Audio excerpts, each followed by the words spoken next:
Measuring sag at the shock is full of built-in flaws. Take this Titan with a 65mm shock stroke and 155mm of rear wheel travel. Due to modern, non-linear linkage systems, 30% of travel at the shock is not 30% at the rear axle.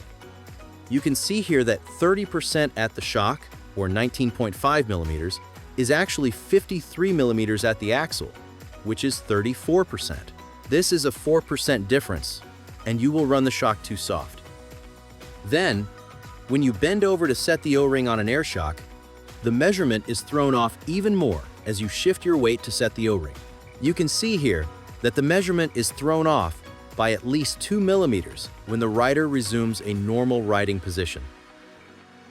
On coil shocks, it requires a second person to take the measurement, and it is nearly impossible to measure in such a tight space, resulting in a 1 to 2mm error, which is amplified by up to 3 times at the axle due to the leverage ratio.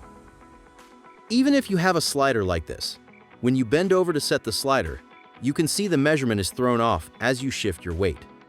These perform very similar to an O-ring and produce similar errors. Plus, they only give you a reference for 30% sag, so you can't customize the feel to your liking. You can run anywhere from 28% to 34% to find your perfect setup. While not as dramatic, the same is true for forks. When you set the O-ring, you place more weight on the fork as you lean forward. This throws the measurement off anywhere from 2 to 5mm, depending on how much stiction the forks have.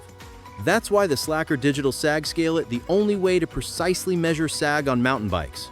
Slacker lets you take 1-to-1 real-time measurements at the axle for setting up shocks and forks. You can see the percentage of sag right on the bars using the wireless remote or your smartphone. Slacker makes setting your sag simple, fast, and precise, so you can make precise adjustments whenever you want.